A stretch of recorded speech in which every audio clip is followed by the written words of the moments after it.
It's time to wake up with a nice cup of morning roast. Featuring Fillmore's finest, Monte Hill. The pride of the Excelsior, Joe Butcher Boy Shasky. You're listening to 95.7 The Game, the morning roast.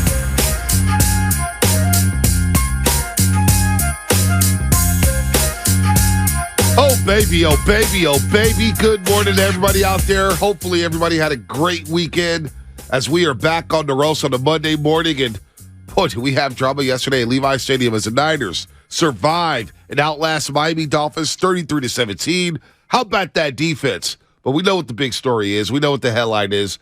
Jimmy Garoppolo, in the first quarter, gets hurt, carted off the field, and Shanahan announces right after the game, immediately after the game, and Jimmy Garoppolo has a broken foot. He is out for the season. He will have season-ending surgery.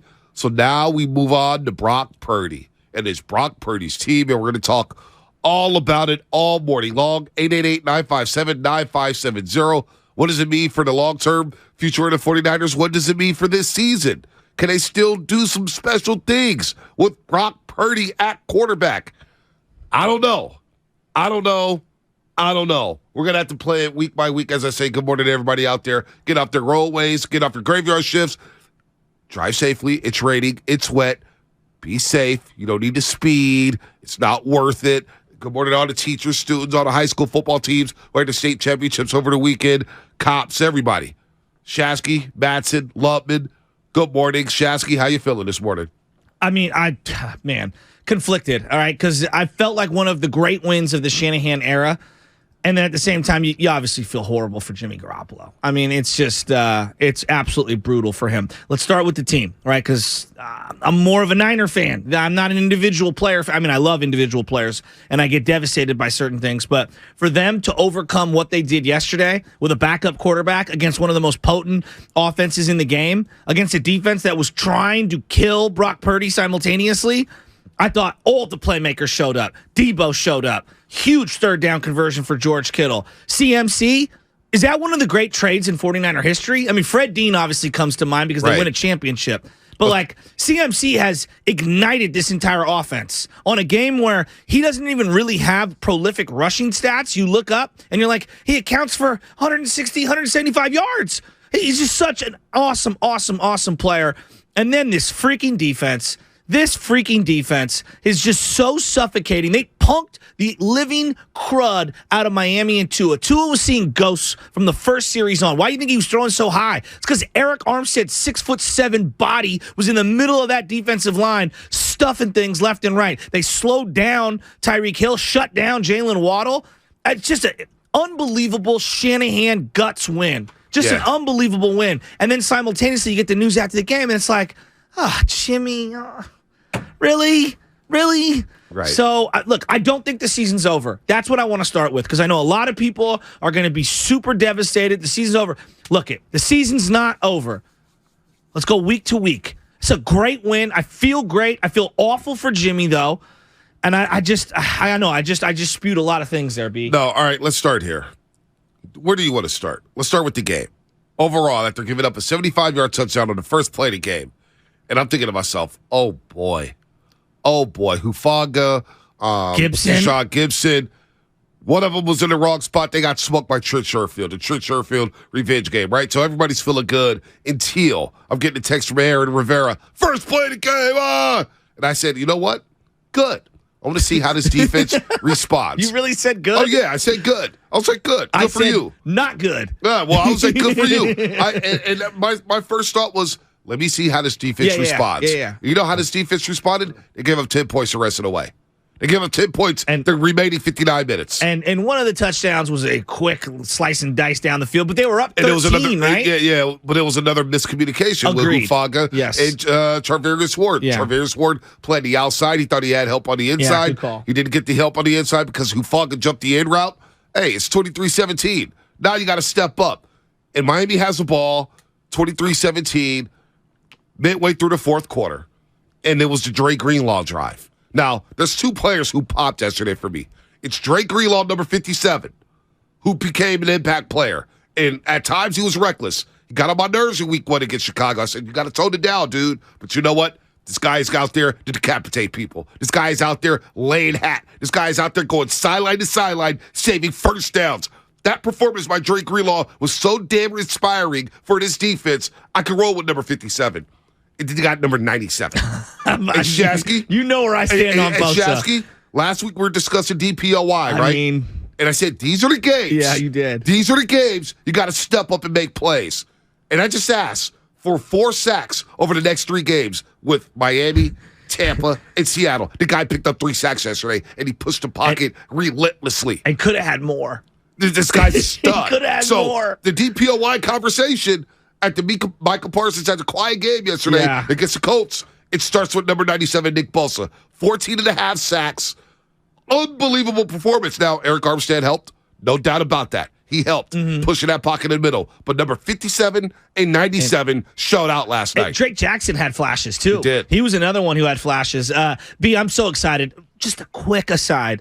Dear God, NFL, take Indianapolis off the schedule for the rest of the year. I don't want to see them in primetime ever again. Now, let's continue. Gave up 33 points in the fourth quarter. I don't even want to. It was actually a good game. And then the fourth quarter happened. It was actually a good game, Shasky. It was 21-13 going into the fourth quarter. And then they spit all over themselves. This is how bored I was. I fired up Yosemite, or whatever the name of that show is. All right? Anyway, point B, what a win from this team. The resiliency, though, honestly, for this defense to say, all right, our starting quarterback's out, we got this. Against one of the most prolific passing teams, the NFL's, like, look at the numbers, the raw numbers. When Tua plays, because he's missed a couple of games, when he plays, they're not just good, they're unbelievably dynamic. Where? Down the field, which to me was the biggest test of this secondary in years. I can't think of a outside of Kansas City. Right. I can't, and even then, Kansas City, their wide receiver personnel is not as good as this personnel. No, Wouldn't you agree, not even Miami? close. Now, Not even Mahomes close. is on a whole nother level than Tua. That can't be debated. But Tua, there's a reason he missed a zillion shots. He was high on everything. You know why? Because the fear of God was in him, as in Nick Bosa. Nick Bosa was everywhere. And Debo mentioned it after the game. Tua was a little shook. He was high on his think? throws. He was high. He was behind. He threw behind Tyreek Hill on the interception to Diamador Lenore. And that's where we get to the offense where you got to figure out a way to get touchdowns instead of field goals. So we're going to get to Purdy. We got to take it week by week with Brock Purdy. I mean, what else can you do? We just have to take it week by week. I think my wife had the greatest quote of all time. I mean, what other options do we have? We'd have none. It's on the board there none. somewhere, Kyle. Yeah, we have none. Jacob Eason, Josh Johnson's signed up the practice squad with the Denver Broncos. I got phone calls from my homies. Drew Brees, Phillip Rivers. Does Big Ben want to come back? Cam Newton. Could Matt Ryan get released? Cam Newton. Not going to go there. Look, I'm not going to go there. Listen, the Jimmy injury. Let me start there. And we're going to get to the calls. I see the lines lit up right now. well, we'll get your to heart those. goes out to the guy. That may be his last snap as a 49er. And in a way, if it is his last snap as a 49er, and I don't want to be cruel here, No. it's kind of fitting that if that's his last snap as a 49er because his tenure has been marred by injuries. ACL ended 2018 Yeah. year. 2020, the ankle. Well, even 2019, he was battling high ankle sprain Right. at one time, or not But a he low played. ankle sprain. But No he played. doubt. But 2018, torn ACL. 2020, ankle. It was- Out for the season. And shoulder. His shoulder. 2021, he limped to the finish line because of the shoulder. Finger. Everything. He had the was banged labrum. up. And now this. I know, it stinks. And it sucks. And it really sucks because Jimmy was playing his best football in the NFL. He was playing the best football of his career. And you know what? It sucks. But in a way, it's fitting that his tenure is going to be it's going to be ended by injury. That's the biggest knock on him. He can't stay healthy. And the worst part about it is the second down play before he got hurt on the third down play. Ayuk's wide open. I know. Third down, Jimmy has to be smarter and just throw the ball away. Or go down. Live to see another down. Now, I don't want to take the competitiveness away from him. No. He's a competitive But he wasn't dude. going anywhere on that play. But he Just go wasn't going down. anywhere. I don't want to crush him. I'm not crushing him at all. just throw it away and live to see another But down. Bonte, watching the last couple of weeks, it did feel like the offensive line was getting him tagged too often. Like, just straight up. Right. I mean, he came in with a knee injury, B. He came in did. with a knee injury, and so I feel bad for the guy. I do. I Here- don't want to crush him. No, I'm not trying to crush him. no. He's playing great football. I know. I signed the Bonte- apology letter. I felt like this team was going on to do special things in the postseason. Just you and I, let's go back in time. We used to do the podcast overtime, right? And Right. we do pre and post games, and we talked a lot about this. What was one of both of our big concerns on Jimmy Garoppolo? I'm talking about going back to 2019, Right. before the season started. Durability. He's a small guy who's a pocket quarterback. Outside of Drew Brees, there aren't a lot of smaller Right. pocket quarterbacks who have been able to sustain in the NFL for a long time. Right. Because you got to be unbelievably intelligent in terms of your anticipation to get rid of the ball and avoid hits. Mm-hmm. And the one thing on Jimmy, if you're going to have an offensive line that's not great up the middle, Right. you're opening the can of worms for him to get hit. Yep. Now, you could say, Joe, they built this team to kind of more fit Trey's needs or whatever. Hey, look, man, I'm going back multiple years. Even Weston Richburg, when he was here, they were better Right. up front in terms of the center position, but they've never had a center to where I felt like Jimmy could step up in the pocket Right. and not feel like he didn't have a dude right in his face mask. And it's tough when you go to the field and you're at the practice field and you're watching all the guys standing there. And that's something that you're going to notice with Brock Purdy. Right. Brock Purdy's small. He is. Jimmy Garoppolo is small. Now, Brock Purdy is smaller than Jimmy, right? Right. But even Jimmy looks small in contrast to all of the other players that Right. are out there on the field. And I'm not knocking him. I'm just saying it's really difficult Yep. to be a smaller pocket quarterback without a lot of athleticism. And I don't want to be cruel because that's not what I'm trying to say. What I'm saying is I'm not surprised that he's getting hurt in the pocket. And on Well- that one, he's rolling out. He's not athletic enough to he's roll not. out. He's not. He's not. I'm not athletic trying to enough hate on him. run. I feel bad for him. And here's the deal. Here's the deal, too. Bill Parcells said this on Joe Low and Dibs back in 2017. He said it in 2017. Bill Parcells, Tuna, Hall of Fame head coach. I worry that Jimmy can't stay healthy. I worry that Jimmy can't stand up and take punishment. And you know what? It reared his ugly head yesterday when he rolled out with, 11:22 left in the first quarter, and Baker and Phillips sandwiched him, and his foot got crunched, and he gets carted off, and Shanahan announces that he's done for the season. And so here we are now to Mr. Irrelevant, who's now going to be relevant for the 49ers for at least the rest of this season. Brock Purdy. You know, Bonte, and I don't want to make this an indictment on his physical stature, but there is a reason. I'm telling you, There's a reason why they drafted Trey. No, but there's forget that for a second. There's a reason why measurables matter so much in the NFL, right? There's a reason why the combine is all about height, weight, speed, all these different things, and they're constantly like in the lab measuring you. Right. Remember when we were doing the draft, I went down a deep dive. Right.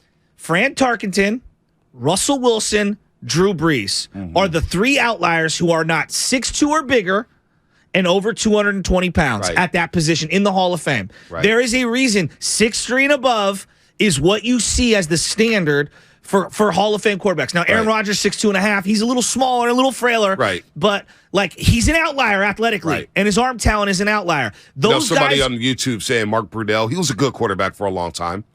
yes, Not a Hall of Famer, You but could a be good really good. quarterback. Yeah, that's a good one. No, you're going to find outliers. But B, there is a reason the 6'3" plus guys stand the test of time. Can you get hurt at 6'3", 6'4"? Trey did. You know, Big Ben was hurt for the entirety of his career, it felt Right. like. He's like 6'5". There's a lot of big dudes who are made of glass. No doubt. But my point being is that the smaller guys, unless they have unbelievable athleticism or instincts or whatever, it's just hard to maintain in that pocket. The game is Right. so violent. No doubt. No And doubt. some guys are just really good at avoiding injuries, and maybe that's luck, maybe that's instincts, whatever you want to call it. Like Kyler Murray's a small guy, Right. unbelievable athlete. Feels like he's injury prone all the time. Hamstrings, shoulders, you name it. But in comes Brock Purdy Oh, it just sucks to for save Jimmy. the day. And when Brock Purdy came in, a lot of people were worried, including myself. You know what? Brock Purdy's tough as nails. He looked all right. He was composed. Did he make every throw? No. But he made plays. The 2-minute drill before halftime, unbelievable drive. Facing the blitz, because Miami was sitting in the heat. They were like, we're going cover zero. We're blitzing the dogs. We're playing man defense on the outside, and we're coming after your quarterback. Which was smart. And Shanahan, he called some great plays. I thought it was quick his hitters. best. screenplays, get the ball out your hands, Purdy, find a hot read, find the options here. I thought Brock Purdy played well enough to get that win. Now we'll move on to Tampa Bay. We'll move on to Seattle in a short week. You got Washington coming up. We got to take this baby week by week. I'm with you. I'm not talking Super Bowl. I'm not here for the Brock Purdy lead the team to the Super Bowl. Well, and I'm here to just take it week by week. The other thing is I'm already seeing the overreaction, and I get it. You see a second half, or basically 3/4 of the game for Brock Purdy. The team hasn't had any tape on him, as in Miami. They're going to have to schedule a game plan. I think Shanahan not having to think all week about how to minimize someone's abilities, I actually think it helped him in this one. Because there's how many times has he gone into like a full week of prep, and you're like, this is your game plan to hide your quarterback? Right. I have a feeling we're going to see a different playbook next week, but that's okay. It was a great moment from Shanahan in terms of he did everything he needed to do to get the ball out quickly and to identify. That third down play to Deebo Samuel in a tight window, I was like, I can't believe that Brock ripped that one. Yeah, I can't believe it either. I mean, they were lucky it wasn't picked, but I don't care. I'll take it. And then Christian McCaffrey dropped the ball. Christian McCaffrey comes back and makes a sick catch in traffic, goes forward. And I'm telling you, the Christian McCaffrey acquisition, as we were lamenting the injury on Jimmy, it's one of the great 49er trades. Think of where this team would be without CMC right now. Yeah, they wouldn't be where they're at. It wouldn't be 8-4. Season would be completely It wouldn't done. be 8-4. And this is why we wanted the guy. This is why we asked about 16 days before the trade happened, what's up with CMC? Is Carolina going to have a fire sale? You need to pounce on that. Yeah, right. You need to go get that guy. So the Niners win yesterday. It's a bittersweet win because Jimmy Garoppolo gets hurt. He's out for the season with the broken foot. He's going to have surgery. It's Brock Purdy time. How are we feeling about that?